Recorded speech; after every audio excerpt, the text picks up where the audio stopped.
क्या कभी सोचा है कि तबाही से भी कुछ बन सकता है? देखिए, युद्ध का नाम सुनते ही हमारे दिमाग में बर्बादी की तस्वीरें आती हैं। लेकिन क्या हो अगर ये कहा जाए कि इतिहास का एक सबसे बड़ा एकीकरण एक बहुत ही खूनी लड़ाई की आग में हुआ था? आज हम इसी कहानी की पड़ताल करने वाले हैं। हाँ, ये सुनने में थोड़ा अजीब लगता है ना, पर 19वीं सदी में यूरोप के बीचों बीच सच में ऐसा ही कुछ हुआ था। एक ऐसी लड़ाई जिसने सिर्फ नक्शे पर लकीरें ही नहीं बदली, बल्कि एक पूरी की पूरी नई पहचान को जन्म दे दिया। तो वो लड़ाई कौन सी थी? वो थी 1870 की फ्रैंको प्रशियन वॉर। और ये कोई आम जंग नहीं थी। ये तो वो चिंगारी थी जिसने दर्जनों अलग थलग पड़े जर्मन बोलने वाले राज्यों को एक साथ लाकर एक बहुत बड़े, एक शक्तिशाली साम्राज्य में बदल दिया। इसे कुछ इस तरह से समझते हैं। मान लीजिए कि जर्मनी का एकीकरण एक पहेली की तरह था, एक जिगसॉ पजल जिसके कई टुकड़े दशकों से गायब थे। और फ्रांस के खिलाफ मिली एक जबरदस्त जीत वो आखिरी सबसे जरूरी टुकड़ा साबित हुई, जिसने पूरी तस्वीर को एक साथ जोड़ दिया। और हां, इसने प्रशिया को सबका लीडर बना दिया। लेकिन सवाल यह है कि इस एकीकरण की जरूरत ही क्यों थी? क्योंकि लड़ाई से पहले जर्मनी नाम का कोई एक देश था ही नहीं। ये तो बस एक इलाका था, एक पैचवर्क की तरह, जिसमें दर्जनों आजाद राज्य थे और हर राज्य के अपने अलग सपने थे, अपनी अलग पहचान थी। जरा सोचकर देखिए, बवेरिया, सैक्सनी, वोटेमबर्ग, ये सब अलग अलग राज्य थे। हाँ, ये सब जर्मन तो बोलते थे, लेकिन उस वक्त की सबसे बड़ी ताकत प्रशिया के लिए इनके दिल में कोई खास वफादारी नहीं थी। सबकी अपनी अपनी फौजें थीं, अपने अपने राजा थे और ज्यादातर तो एक दूसरे से होड़ में लगे रहते थे। ऐसे में एकता की बात करना तो बस एक दूर का सपना ही था। और यही एंट्री होती है इस कहानी के सबसे बड़े खिलाड़ी की, प्रशिया के चांसलर ऑटो वॉन बिस्मार्क। देखिए, जहां बाकी सबको सिर्फ बिखराव नजर आ रहा था, बिस्मार्क को उसमें एक मौका दिखाई दिया। वो एक ऐसे मास्टर स्ट्रैटेजिस्ट थे जो ये बात अच्छी तरह समझते थे कि इतिहास का रुख मोड़ने के लिए किसी बहुत बड़ी, जबरदस्त ताकत की जरूरत पड़ेगी। बिस्मार्क का जो प्लान था वो बहुत ही डेयरिंग और साथ ही बहुत सिंपल था। पहला कदम, एक कॉमन दुश्मन ढूंढो, एक ऐसा दुश्मन जिससे हर जर्मन नफरत कर सके। और वो दुश्मन कौन था? फ्रांस। दूसरा कदम, उन्हें लड़ाई के लिए उकसाओ।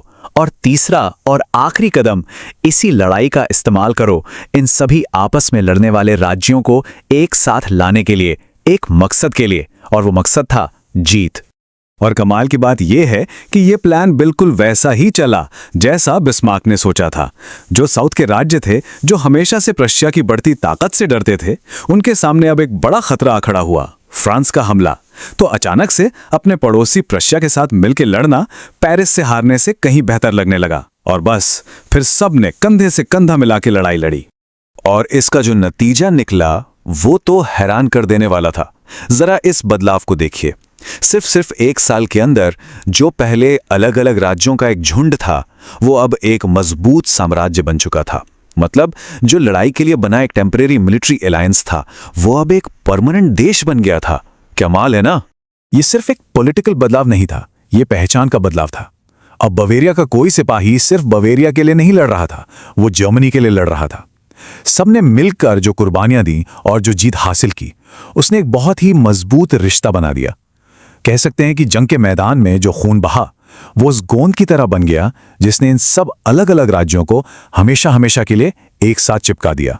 तो एकता की इस नई लहर के साथ बिस्मार्क के ग्रैंड प्लान का आखिरी हिस्सा भी अब पूरा होने को था। नेशनलिज्म की इस नई भावना के चलते आखिरी स्टेप्स बहुत तेजी से लिए गए। देखिए, 1870 में लड़ाई शुरू हुई। 1871 की शुरुआत तक फ्रांस की हार हो चुकी थी। और फिर कहानी का सबसे बड़ा ट्विस्ट, जर्मन एम्पायर का ऐलान कहां किया गया? वर्साय के हॉल ऑफ मिरर्स में, यानी फ्रांस की ताकत के एकदम दिल में।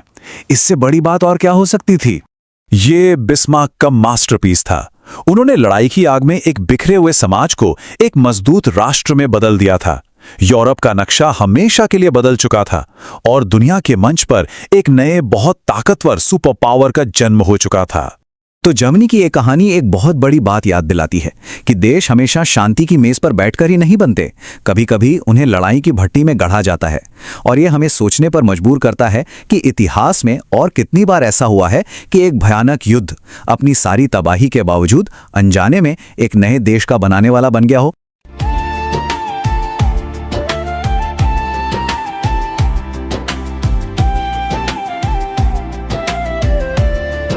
कभी आपने बैठकर अपने बचपन को याद किया है? वो दिन जब जिंदगी इतनी आसान लगती थी, जब खुश होने के लिए किसी वजह की जरूरत नहीं होती थी और रोने के पीछे भी कोई बड़ी वजह नहीं होती थी। बचपन सिर्फ उम्र का एक पड़ाव नहीं होता, ये एक एहसास होता है।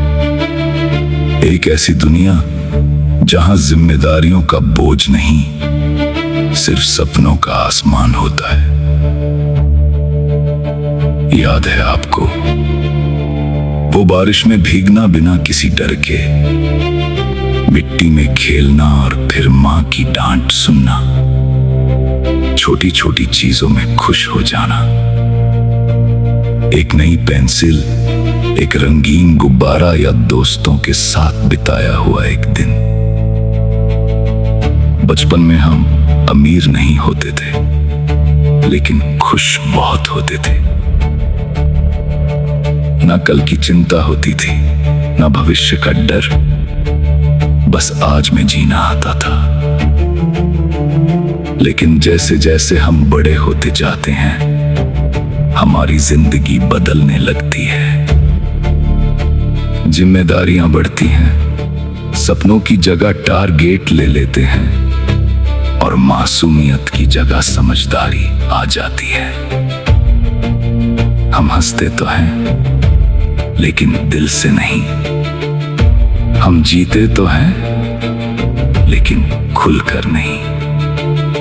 और फिर एक दिन हम खुद से पूछते हैं, क्या यही जिंदगी है?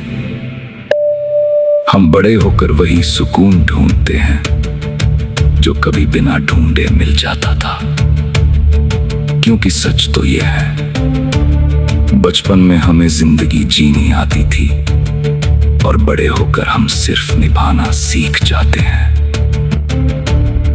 बचपन में दोस्ती सच्ची होती थी, ना मतलब ना स्वार्थ, बस साथ होना ही काफी था। आज हमारे पास सैकड़ों कॉन्टैक्ट्स हैं, लेकिन दिल से बात करने वाला कोई एक भी नहीं।